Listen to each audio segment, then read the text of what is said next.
We're here with the great Peter Schweizer. My buddy, Peter, how are you, brother? I'm great, Mark. Great to be with you as always, my friend. It's a pleasure. And you texted me, and it was very, very important, I felt. You broke on this story. You broke this story on this show in 2018 that Hunter Biden traveled on Air Force Two with Joe Biden, his father, to China. And this committee, oversight committee, has released some emails. So what more do we know about this trip between with the Bidens going to Communist China on Air Force Two? Great question, Mark. Yeah, in 2018, when we broke this story, we knew that Hunter had traveled with his dad on Air Force Two in December of 2013. Official trip as vice president, obviously. And we know that Hunter met with his Chinese business partner at that time. And we suggested that Joe Biden might have met his business partner. We didn't know for sure. What these new emails confirm is that absolutely Hunter Biden, he's talking to Devin Archer, he's in China, he says, I'm here with my dad. Devin Archer asks him, did your dad meet Jonathan Lee, your business partner? This is a Chinese businessman. And Hunter said, yes, it was great. The meeting was great. So it confirms something that Joe Biden has long denied. He denied it in 2020 during the campaign. He denied it before that. He's continued to deny it afterwards. And that's the simple notion that he's ever met with any of Hunter Biden's business partners. And what's interesting about this December 2013 meeting is that about 10 days after Joe and Hunter Biden returned from China on Air Force Two, that's when Hunter gets his stake in the Chinese private equity company that's funded by the Chinese government. That is estimated to be worth $20 million to Hunter Biden. So that comes 10 days after this Chinese businessman, lo and behold, gets to meet the vice president of the United States. Joe Biden is a pathological liar, isn't he, Peter? Yeah, I mean, he has willfully deceived the American people on so many different levels. The other thing that's interesting about this email exchange, Mark, is that there's a dinner. President Xi and Vice President Joe Biden have a dinner, and Hunter Biden is there. And Devin Archer asks him, how did the dinner go with your dad and Xi? And Hunter Biden reports, well, they were supposed to meet for 2 hours. They ended up meeting for 7. And in Hunter Biden's words, he tells Devin Archer, I think President Xi and my father, quote, are in love, end quote. And he says that I'm surprised when my dad left that they didn't kiss. So this is further confirmation. Well, now, hold on. Did Joe sniff Xi's hair? This is a very critical question. Did he give him a massage on the way out the door? No reporting on that. I think because Xi is an adult male, maybe he didn't do that the way that he does. But, you're making a very, very important point. Here you have Hunter Biden. He has no expectation that his emails are going to be read. Yep. They had a dinner, as you point out. They were supposed to be together for a couple hours. They're there for 7 hours. And They really hit it off. And I think they're in love, he says, with each other. They almost kissed on departure. I mean, that's the words of Hunter Biden, who's in the meeting with his father. His father says he doesn't know anything about anything, doesn't know anything about anything.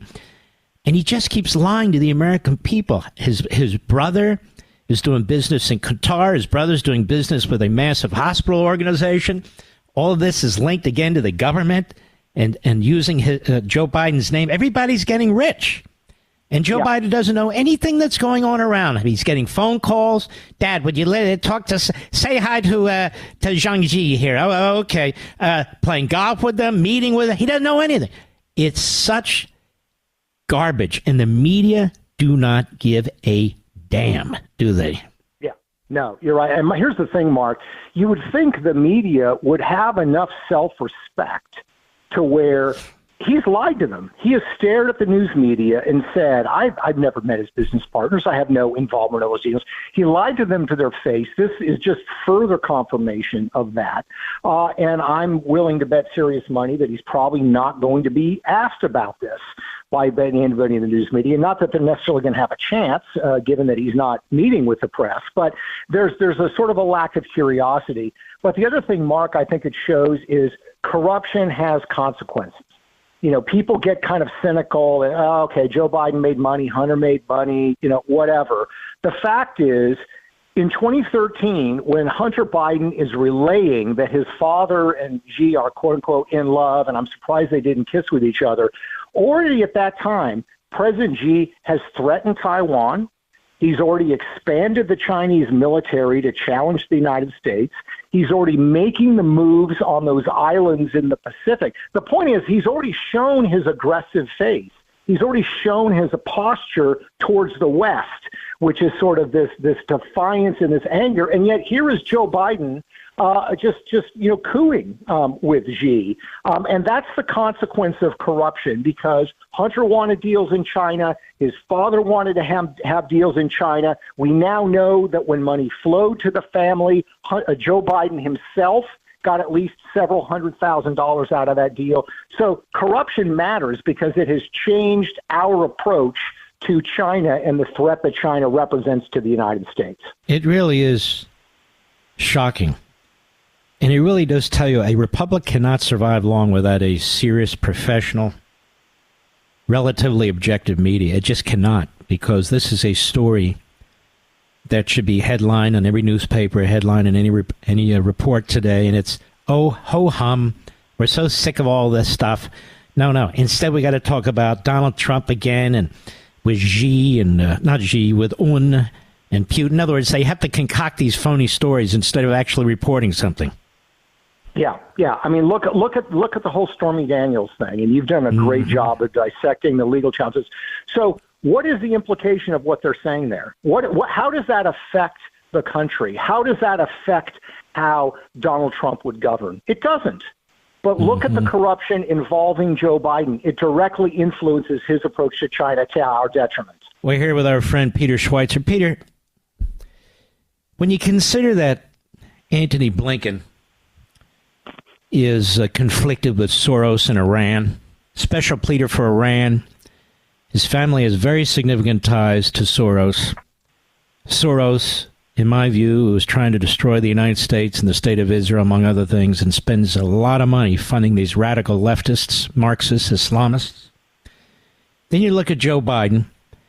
As I speak, China has surrounded the island of Taiwan. They have endless numbers of sorties violating Taiwan's airspace. It's constant. They've made it clear they intend to invade and conquer Taiwan and destroy it through missile attacks and ship attacks and so forth. We are not prepared to address this. We are not helping Taiwan in any significant way. So we're funding Iran, which funds the terrorists, and undermining Israel. China is basically getting away with whatever it wants to do.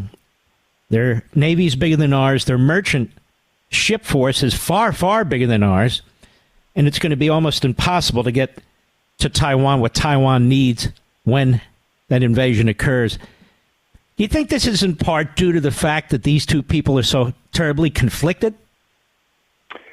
I do. I mean, look, Mark, the only other explanation is that they're incredibly stupid and ignorant. And I don't think that's the case. I mean, I think certainly there are elements of their policies that I think are terrible. But no, I think they know exactly what's going on. And I think you put it well. We're in a position where America's allies, Taiwan and Israel, appear to get much more criticism from these individuals than our actual adversaries do. I mean, look at Tony Blinken. Tony Blinken, we've got this situation with fentanyl in the country. The House committee, bipartisan committee came out, reinforced what I've been saying, what you and I have talked about. China is behind the fentanyl crisis. What does Tony Blinken say? Tony Blinken on CBS News says, well, yeah, we know that these fentanyl precursors are coming and that this is killing 100,000 Americans, but, these precursors are probably kind of arriving by accident, by mistake. I mean, he literally said that on national television. Nobody believes that. Nobody thinks that. And yet here he is making these absurd statements in defense of China. Joe Biden will not challenge China. He will not raise the fentanyl issue. He will not hold their feet to the fire, even though this is killing 100,000 Americans every year. So you have to ask yourself, why is that? Are they really that Naive? I don't think so. Joe Biden was chairman of the Senate Foreign Relations Committee for a long time. He kind of knows what's going on in the world, you want to think. And yet, they make these decisions. So I do think the entanglements that they have, the financial entanglements, are real. This is the reason why elected officials are supposed to disclose their finances so we know what they might be favoring. Do they have a bunch of investments in big tech? Is that persuading their view on big tech? That's why we do it. And with the Biden family, let's remember, they've received some $31 million from Chinese businessmen beginning when he was vice president, and they have literally done nothing. There is no tangible service, product, or anything that they've done in return for that. That's what maybe buying a president or at least renting a president looks like. And wherever Biden goes, China seems to follow. I mean, this so-called Penn Biden Center in Washington, D.C., where he did literally nothing and made $900,000 a year, heavily funded by the communist Chinese. Why would the communist Chinese fund a fake think tank? And there's Biden taking $900,000 a year unless they wanted to buy the guy.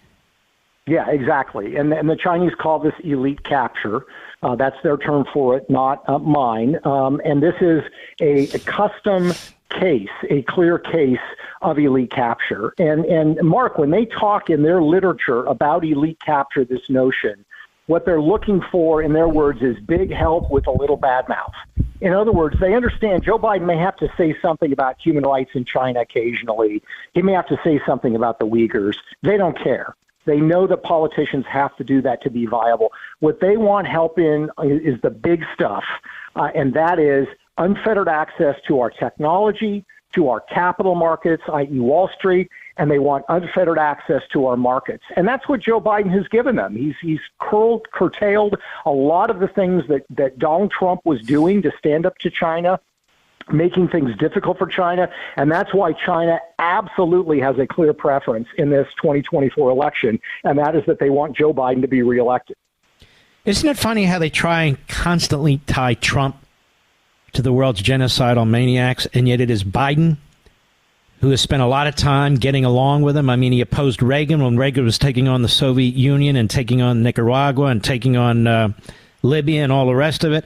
He was on the wrong side of all that. He was on the wrong side with Trump. Trump had Iran under control, China under control, Russia under control. Everything is out of control now.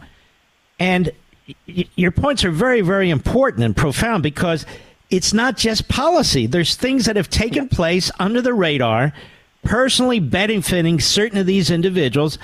And that's why, I mean, you have China today. There was a report out yesterday.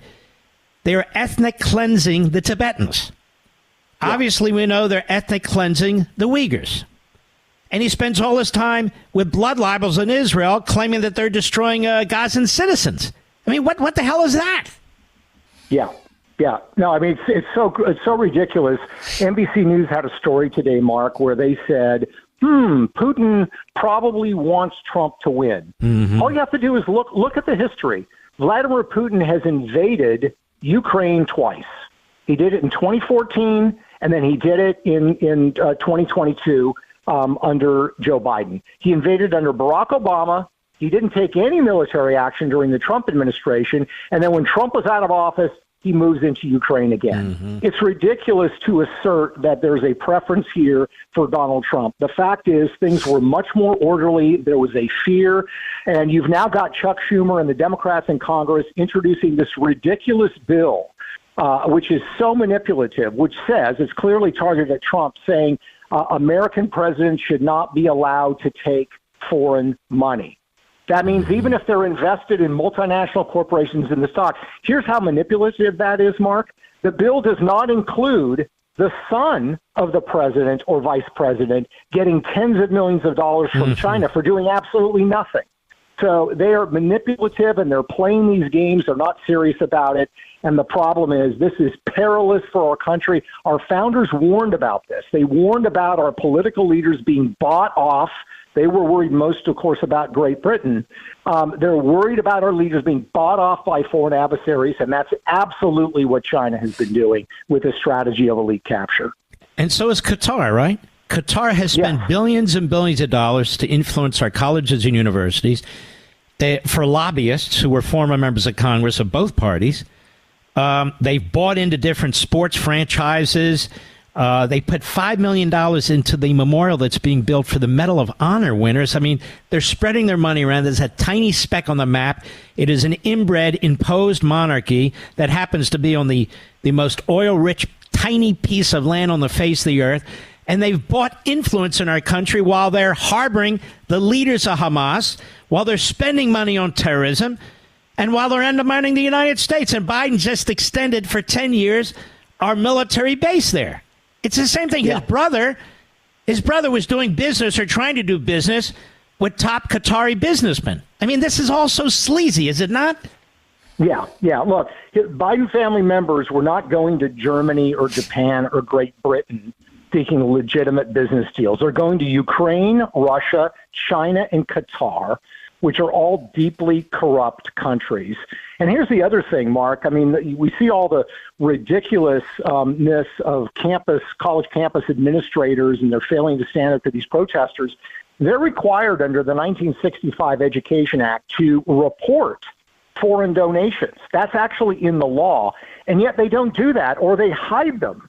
So you have Qatari, quote-unquote, charities that are set up in Canada, but it's financed and funded by the Qataris. They make a donation to an American university. The American university is not listed as a donation from Qatar. They list it as a donation from Canada. So they're masking and trying to hide. We don't know the full amount of foreign money that is flowing to college campuses or where it's coming from, because they hide. Yale University, one of their biggest funders in terms of foreign donations, hundreds of millions of dollars a year, is the island of Guernsey. I don't even know where the island of Guernsey is. It's off the coast of the UK. It's a tax shelter.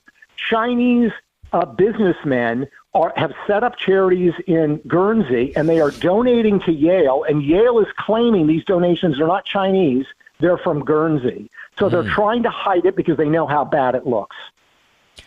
And I remember, Peter Schweizer, in a minute or two we have left, remember Wang, remember Chung, and remember the 1990s, all this money flowing into the DNC and the Clinton campaign from the communist Chinese military? I mean, hundreds of millions of dollars in brown paper bags and so forth and so on. And Janet Reno wouldn't even appoint an independent counsel back then to investigate it. The Chinese have been buying off Democrat leaders for decades now. Yeah, that's right. And those Charlie Wang, I think his name was, something like that. Yes, John Wang. That's Wang, right. Yeah, John Wang.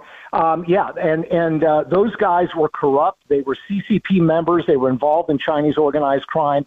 And if you look at the money that the Bidens have received, in 2017, Mark, they got, and they don't dispute this, a $5 million interest-free forgivable loan from a Chinese businessman named Yuan. He gave them $5 million, which they'd never given back. At the time, he was business partners with a guy in China, a criminal gang leader named White Wolf, who set up the Sinaloa cartel in the drug trade, the fentanyl drug trade. So literally the Bidens have 1 degree of separation from the people that are poisoning America. Mm-hmm. These are the kinds of businessmen they are taking money from. Sounds like Hawaii Five-0. What did you say, Charlie? What was his name? White Wolf. White Wolf. Yeah, White Wolf. Okay. Peter Schweizer, any website? You want to mention your book before we go? Yeah, the book Blood Money came out in February. We did the first interview with Mark, and appreciate that. And you can find me on Twitter at Peter Schweizer, or you can go to peterschweizer.com. All right, my brother. Thanks for everything. Have a great weekend now. Thanks, Mark. Peter's the best. He's really, really good.